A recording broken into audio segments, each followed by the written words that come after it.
Hi everyone, I'm Kevin J. Kennedy. I'm a horror author if you don't know me, and this year I'm part of a group put together by Lex H. Jones. It's a group of horror authors that will be reading each other's stories. Most of them are Christmas themed. I'm going to be reading you one today by an author called David Court, and the story's called Par. I haven't read it myself yet, but I hope you all enjoy it, and I hope you check out the other videos that the group puts together. Thanks. Okay, so Par by David Court. Carrie learned from a very early age not to tell anybody else about the voices. They tolerated it when she was tiny, laughing at her flights of fancy with her imaginary friend, but he endured it less as she was getting older.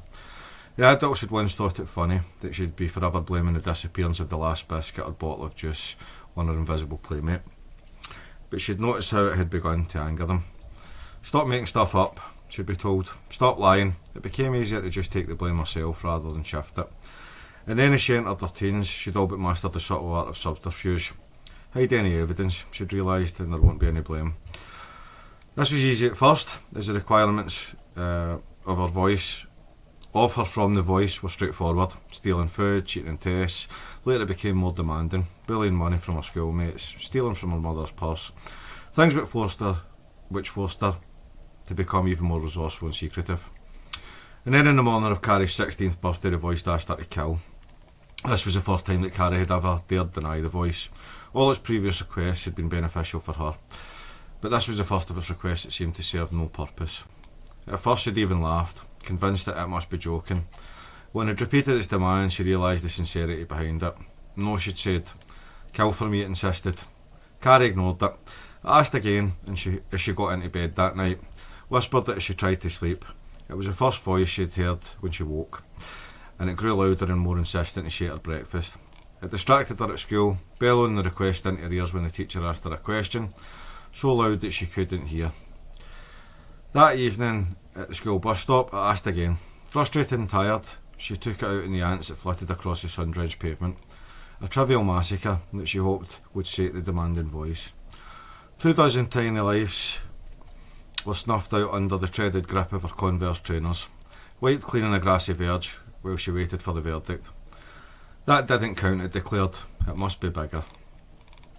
This troubled Carrie, an animal lover. She never really considered ants to be proper animals anyway, just mindless little creepy crawly ottomans.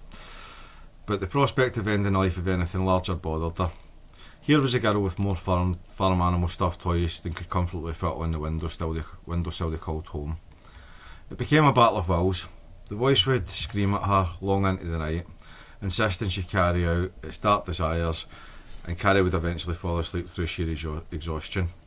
After a few days of that with no result, the voice changed tack. It allowed Carrie to forget about it, remaining silent, barring an occasional frustrated murmur. This would continue for days at a time, until it abruptly reminded her of its noisy presence. Carrie didn't want to admit it, but the tactic had nearly worked. It was impossible to relax or concentrate, knowing the voice could erupt at any time, typically when most inconvenient. She wasn't quite at her wit's end, but she was certainly in spitting distance of it, when the voice tried a quite different strategy. It asked her nicely. If you don't want to do it, it said politely, in its calm tone, one of convincing sincerity, you don't have to. I'll go somewhere else. Even though it frustrated her when it acted like a petulant child, the thought of not having it in her life terrified her.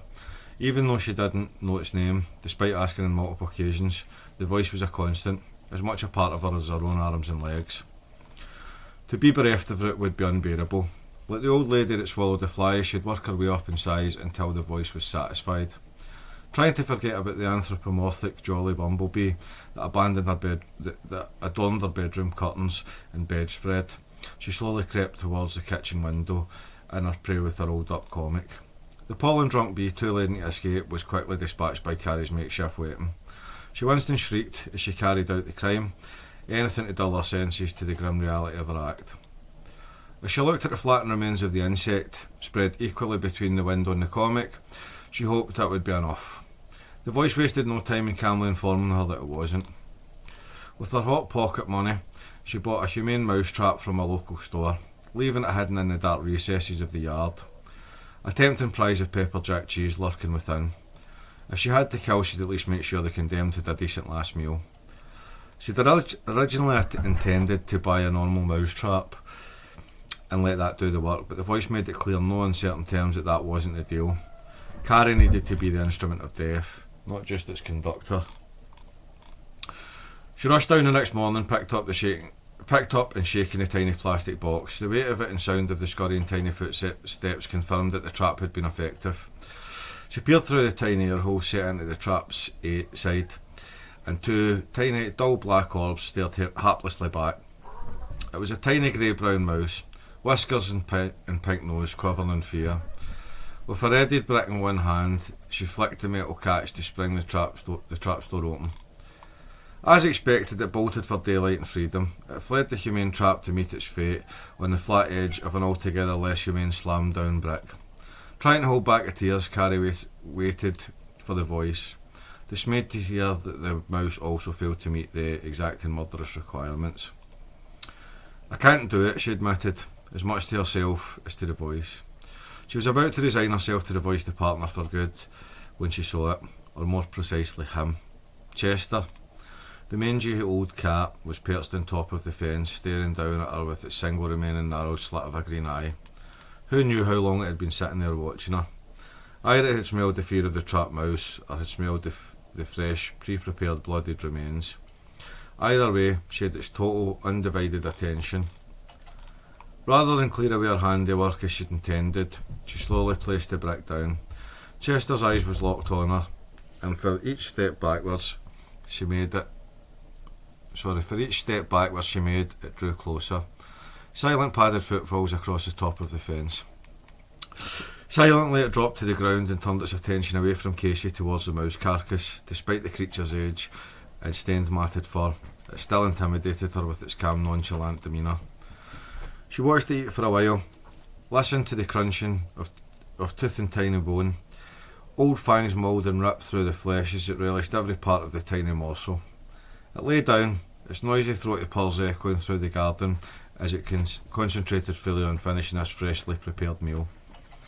It was too distracted to notice her approach, too startled to stop itself being grabbed by the filthy scruff of its sinewy neck.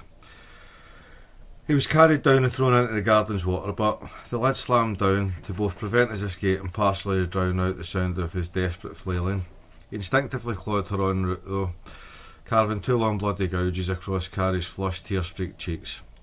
The voice thanked her. Chester's muffled, plaintive and desperate meows became less and less frequent, more and more waterlogged. After a few minutes, Chester meowed his last. She'd fished his corpse out an hour later, hiding the bedraggled, lifeless bag of chicken bones and scrubbed fur under bags of rubbish in the garden bin. "Friends forever," the voice had whispered. "Friends forever," Carrie replied. He appeared for the first time that night. At first she thought herself to be dreaming, watching the face of the Justin Bieber poster contorting writhe, until he stepped out of it and into the room. In the subdued glow of her decayed old Miffy nightlight, he shimmered with an unreal quality, looking like a superimposed image, something that didn't belong here. A crude cardboard mannequin of her favourite pop star, for that week at least, giving jerky erratic life. Hard to look at him, making her eyes feel like she'd been staring for too long without blinking. As she turned away, she felt him draw close. "I am Par," he said, the first thing he'd ever spoke that wasn't a request or a demand. His voice was calming, as specific as the soothing warmth he projected. She closed her eyes and dreamt of him. With each tiny murder, with every tiny soul snuffed out, Par grew. His movements became less unnatural and his form developed, texture and contours emerging from his iridescent form. She found she could look at him longer each time before being forced to avert her gaze. With Par there in person to urge her on, and the tangible benefits of each victim, she found it easier to kill, and she was finding that each kill made the next easier, numbing her. She had, however, been forced to become more resourceful in her pursuit of prey. She'd had to stop luring cats to their doom when the police had become suspicious, and she'd been forced to resort to travelling further afield in search of fresh victims. A stray dog, a skinny, saggy-titted mongrel that had recently given birth, had been a rare find. Exhausted and hungry, it had barely struggled as she'd smothered it. She hoped to find its puppies as a bonus, scouring the local back alleys and wasteland, but to no avail. Still, that satiated Parr more than the cats had. His form appeared more solid, more tangible. They'd talk into the night, Parr and Casey. He was so grateful for her assistance, and she was grateful for his company. She'd no friends of her own age, singled out, not unfairly, as the weird kid. She was happy to be an outsider. Parr was all she needed. "We'll be together forever," she smiled, resting her shoulder against his warmth. Parr agreed. When she'd moved out of home 3 years later, Parr had moved with her. They'd joke about which poster to put up next, whether she'd like him to appear as David Boreanaz, Adam Levine or Norman Reedus. If she was feeling playful, she'd threaten him with Barney the Dinosaur poster, a mockery of a warning that caused the two of them to collapse in paroxysms of laughter. With a moderate wage from waitressing, it was easier to get hold of animals. She'd calculated the route of pet shops and animal shelters she could use, anything to avoid going on the same one twice within a short time as to arouse suspicion. She got the art of killing the innocent little things down to a fine art, a snap neck for the bigger ones, drowning or smothering for the smaller ones. As she became immune to the deaths, she was changing too. Her skin grew pallid, her hair now lank and hanging from her shoulders like dry straw. She gave up looking in the mirror after a while, content with gazing at Parr's own ethereal countenance. But in that, she noticed that Parr's development had slowed to a crawl. It still hurt to look at him for prolonged periods of times, and there was still something unnatural about his appearance, and it was still impossible for him to remain out of the poster for long. Parr hadn't asked anything of her in an age, but she knew what he'd ask the next time he did. It was the only possible course of action. The day was coming, and she dreaded it. And then it came, casually as she ate her breakfast of leftover burritos from the evening before, spoken matter-of-factly with a complete lack of reverence, but each word he said slammed into her like a controlled explosion. "You need to kill for me," Parr asked. She turned to face him, squinting at his unfathomable beauty. "Bigger this time." And then she asked. "Immortality," he said. Parr had never criticised Casey's appearance, never told her to comb her hair, wash her face or dress nice. "You're perfect as you are," he said. Her bosses at the diner had criticised her looks, complaining that she smelled like she hadn't washed herself, her hair or her clothes in a month. But she reacted that by simply quitting. She didn't need the job anymore. The boys thought if she didn't look nice they wouldn't notice her. Parr reminded her that this act for their mutual benefit, had told her how to make herself pretty. He talked her through how to cut and style her hair just right, and had told her which clothes to buy and wear. Carrie stared at herself in the mirror, realising that she hadn't done so for the longest time. An unrecognisable woman stared back at her. Makeup hid the bags under her eyes, but couldn't mask the tiredness within the eyes themselves. "I can't do this," she said. "Animals are one thing, but people... You just bring a boy home," he chuckled. "You don't even need to kill this one, I'll do it." In her addled brain, this was all the justification she needed, absolving her in a warped way of all responsibility. One thing she became very good at was justifying her actions, however extreme. Despite that, he could tell that she was still uneasy. He could read her like a book, and she needed support. "Forever," he whispered. "Forever," she replied. The cacophony of deafening percussion and discordant guitars that poured out onto the street outside the bar were like sounds from an alien landscape, like nothing she'd ever heard. She felt awkward in these tight clothes, the cold autumn air raising the goosebumps in her bare short-skirted legs like tiny motes of braille. Parr had told her to come here. He reassured her that she was beautiful and that all eyes would be on her, and only her, when she walked into the bar. She stumbled on her never-before-worn heels as she walked down the bare streaked concrete steps that led into the basement that served as a bar, straightened herself up before anybody spotted her. Parr had told her that she needed to look confident, like she'd been here a million times before. He'd gone through her instructions in considerable detail, emphasising every step, as though he'd been rehearsing it from his home and other places beyond the poster. As she stepped into the gaudy neon lights that struggled to light the room, the handful of patrons all turned to stare. Her only competition was a woman old enough to be Carrie's grandmother, plastered with thin-stick makeup and a face locked in permanent blood-red lipped smirk. Bar stools were shifted across stained floors as she approached the bar, and as the barman approached, she could feel a dozen eyes locked on her. Trying to hide the fear in her voice, she asked for a drink with all the confidence she could muster. They never asked her for ID. Either she'd made a convincing job of looking old enough, or this was the kind of place where that didn't matter. In the end, he was easy to lure, as Chester had been way back then. In the same way Chester had been lured by the promise of an easy meal, the same logic had applied here. She sat there for the evening, listening to the trucker's crappy jokes, pretending to be enthralled by his dull cliched tales and outright lies. She'd watched with some amusement as instinctively his right hand nervously rubbed the pale patch in his finger from where he'd recently removed his wedding ring. The hungry look in his eyes made it clear that he thought she was his prize for the evening. He had no idea. It was all she could do to wriggle from his eager grasp to find his key and unlock her flat. He was at least 10 years her senior, an old drunk who'd probably looked half decent back in the day. He told her how he loved her a good 24 times since he'd left the bar, his fat tongue slobbering hollow Jack Daniels soaked platitudes in her ear. She'd hoped that Parr would have been waiting for them then as they fell inside, but there was no sign of him. When she stumbled towards her bedroom in the poster, the man had followed, panting like an excited mutt. Within moments he was pushing it against her, rubbing her through her dress, breathing clouds of bourbon fumes all over her pretty washed hair. His own limp, long, dark hair was in her eyes and her mouth, and she squirmed and writhed against him. Desperate to escape, she kept glancing over at the poster, anxious for Parr to emerge and intervene. She heard the belt buckle being undone, a zip opening. His right hand was inside her dress, squeezing her nipple between thumb and forefinger with a clumsy inelegance that made her retch. Abruptly though, she relaxed against his grip. She could feel that Parr was near, the familiar sense of comfort that comes from being in his presence.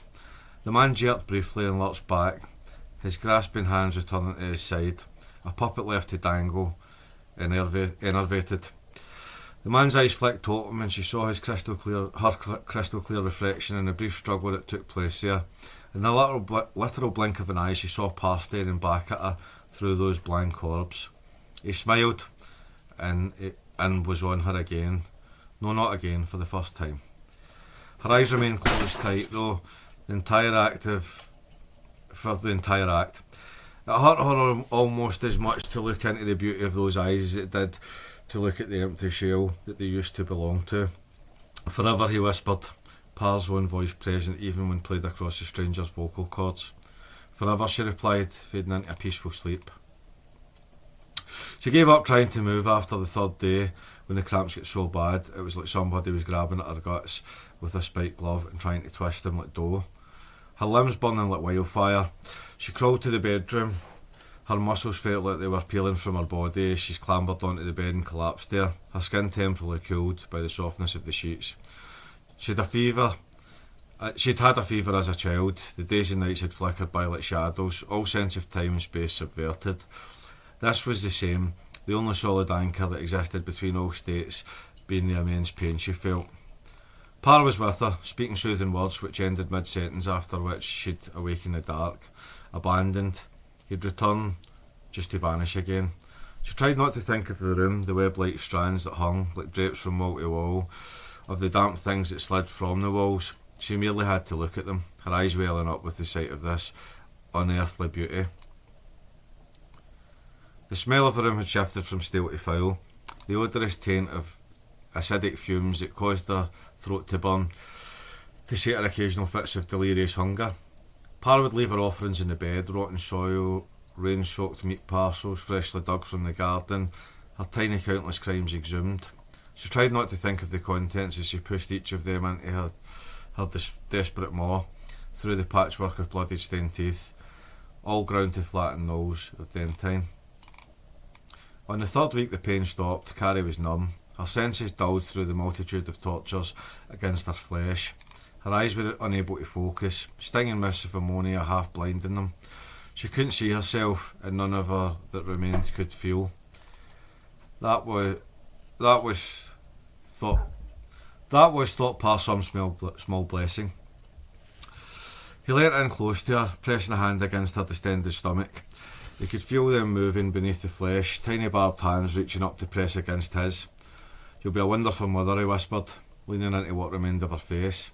He noted that the 2 gouges from the first victim had reappeared on her pale skin, a roadmap of tiny murders. "They'll be here soon, and they'll need to feed."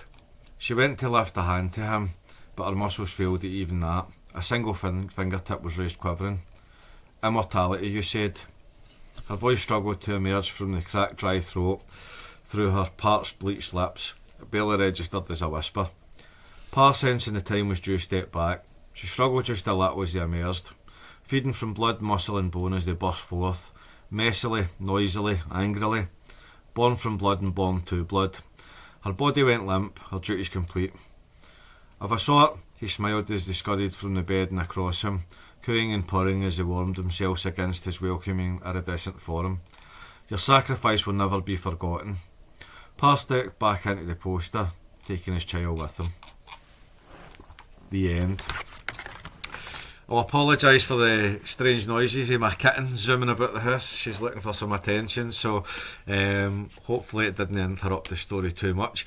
As I said, there'll be loads of these videos for some different authors reading each other's stories, so check them all out, and I hope you enjoyed I hope you enjoyed David's little tale.